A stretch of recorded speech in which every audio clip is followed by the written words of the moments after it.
وَقَضَىٰ رَبُّكَ أَلَّا تَعْبُدُوا إِلَّا إِيَّاهُ، تمہارے رب کا، تمہارے پروردگار کا یہ حکم ہے، اللہ تبارک و تعالیٰ کا یہ حکم ہے کہ عبادت اگر کی جائے گی تو صرف اور صرف اسی کی جائے گی، اس کے ساتھ کسی کو شریک نہیں کیا جائے گا۔ یہ پہلی نصیحت ہے اللہ کی عبادت میں کسی اور کو شریک نہیں کرنا۔ اب عبادت کس کو کہتے ہیں؟ صرف نماز پڑھنے کا نام عبادت نہیں ہے، صرف سجدہ کرنے کا نام عبادت نہیں ہے، ہر وہ عمل جو ہم اللہ کو راضی کرنے کے لیے کرتے ہیں وہ سب عبادت ہے، اور وہ عمل ہم کسی اور کے لیے نہیں کرتے۔ ہم اللہ کے نام کی قسم کھاتے ہیں، اللہ کے علاوہ کسی اور کے نام کی قسم کھانا حرام ہے، شرک ہے۔ ہم اللہ تعالیٰ سے ڈرتے ہیں سب سے زیادہ، اتنا کسی اور سے ڈرنا شرک ہے۔ ایک ہوتا ہے نیچرل، آپ سانپ دیکھ کر کے ڈر جاتے ہیں، بچھو دیکھ کر کے ڈر جاتے ہیں، کرنٹ سے ڈرتے ہیں آپ، وہ ایک نیچرل ڈر ہے، مگر جو ڈر اللہ کا ہے وہ ڈر کسی اور سے اگر آپ کے اندر ہے تو یہ شرک ہے۔ یہاں تک کہ جو محبت اللہ سے ہونی چاہیے وہ محبت اگر آپ اپنے ماں باپ سے کرتے ہیں، اپنے بیوی بچوں سے کرتے ہیں، اپنے دھن دولت سے کرتے ہیں، اپنے کاروبار سے کرتے ہیں، وہ محبت کرنا بھی شرک ہے۔ قرآن کا دوسرا پارہ اٹھائیے، وَمِنَ النَّاسِ مَن يَتَّخِذُ مِن دُونِ اللَّهِ أَندَادًا يُحِبُّونَهُمْ كَحُبِّ اللَّهِ وَالَّذِينَ آمَنُوا أَشَدُّ حُبًّا لِلَّهِ۔ لوگوں میں کچھ ایسے بھی لوگ ہوتے ہیں جتنی محبت اللہ سے کرنی چاہیے اتنی محبت وہ دوسروں سے کرتے ہیں، جبکہ ایمان والے سب سے زیادہ اگر کسی سے محبت کرتے ہیں تو اللہ سے کرتے ہیں۔ جو مقام اللہ کو دینا ہے وہ کسی اور کو آپ نہیں۔ ابھی کل میرا پروگرام تھا لکھنؤ کے قریب میں ایک جگہ پڑتی ہے گونڈا، اور جہاں میرا پروگرام تھا اس کے آس پاس میں ایک بہت بڑی مزار ہے، بہت بڑی قبر ہے، ایک بزرگی وارث علی شاہ کی قبر ہے، اور اس مزار کو، اس مقبرے کو کہا جاتا ہے دیوا شریف۔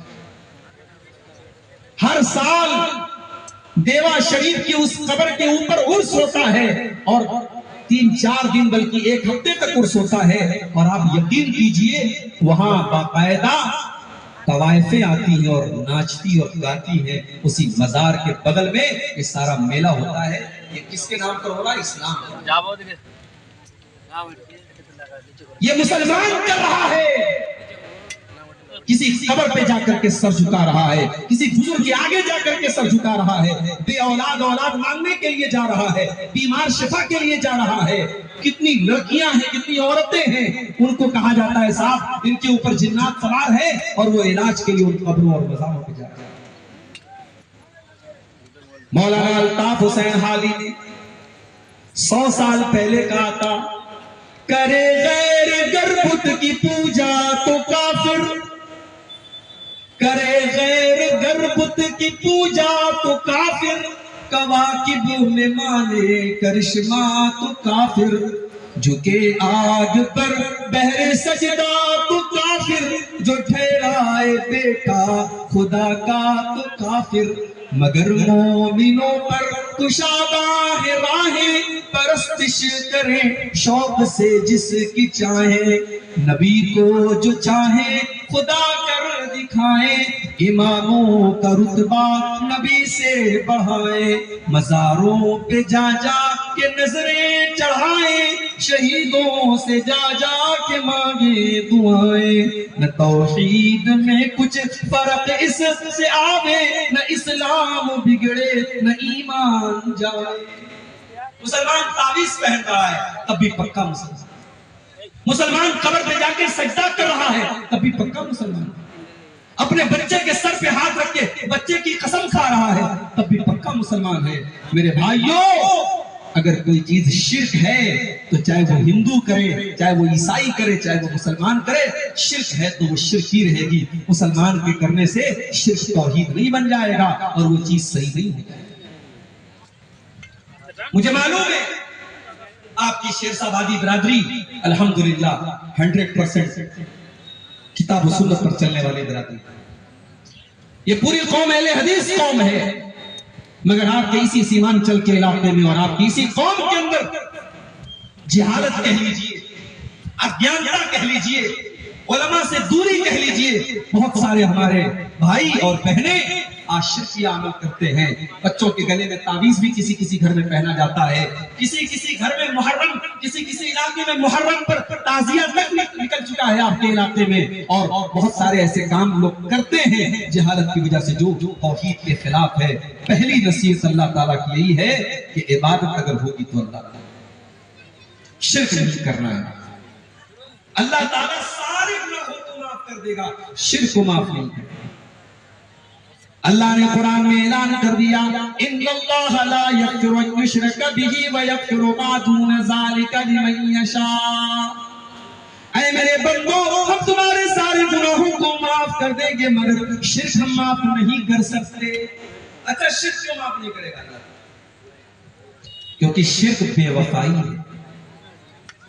شرک کرنے والا اللہ کے ساتھ غداری کرتا ہے، بے وفائی کرتا ہے۔ پالنے والا اللہ ہے، پیدا کرنے والا اللہ ہے، آکسیجن دینے والا اللہ ہے، سانس چلانے والا اللہ ہے، تیرے دل کی دھڑکنوں کو چلانے والا اللہ ہے، تجھے روزی روٹی دینے والا اللہ ہے، تجھے کھلانے پلانے والا اللہ ہے، اور تو کسی اور سے جا کر کے اپنی بیڑی بنانے کی فریاد کر رہا ہے، کسی اور کے آگے ہاتھ پھیلا رہا ہے۔ یہ تو وہی بات ہو گئی کہ کسی کی بیوی اس کو چھوڑ کر کے کسی اور مرد کے ساتھ چلی جائے تو دنیا کہتی ہے بڑی بدچلن عورت ہے، اپنے شوہر کے ساتھ بے وفائی کرتی ہے۔ اسی لیے اللہ نے قرآن میں جب زنا کا ذکر کیا تو زانی کے ساتھ اللہ نے مشرک کا ذکر کیا۔ اللہ نے فرمایا الزانی لا ينکح الا زانیۃ، الزانی لا ينکح الا زانیۃ او مشرکۃ، زنا کرنے والا یا تو زانیہ عورت سے شادی کرتا ہے یا مشرک عورت سے شادی کرتا ہے۔ یہ زانی کو اور مشرک کو اللہ نے ساتھ میں کیوں ذکر کیا ہے؟ کیونکہ زنا کرنے والا بھی کسی نہ کسی کے ساتھ بے وفائی کرتا ہے۔ اگر وہ شادی شدہ ہے، اگر وہ عورت شادی شدہ ہے اپنے شوہر کے ساتھ، اگر وہ مرد شادی شدہ ہے تو اپنی بیوی کے ساتھ بے وفائی کر رہا ہے۔ اگر شادی نہیں ہوئی ہے، کنوارا ہے، جب وہ لڑکی کنواری ہے تو اپنے ہونے والے شوہر کے ساتھ وہ بے وفائی کر رہی ہے۔ اللہ نے اسی لیے زانی اور مشرک کو ایک ساتھ ذکر کیا ہے کہ جس طریقے سے زنا کرنے والا بے وفائی کرتا ہے اپنے ہونے والے شوہر اور بیوی کے ساتھ، ویسے ہی ایک مشرک، ایک شرک کرنے والا اپنے خالق کے ساتھ، اپنے رب کے ساتھ بے وفائی کرتا ہے۔ تو پہلی نصیحت اللہ نے کی کہ تم میرے ساتھ کسی کو شرک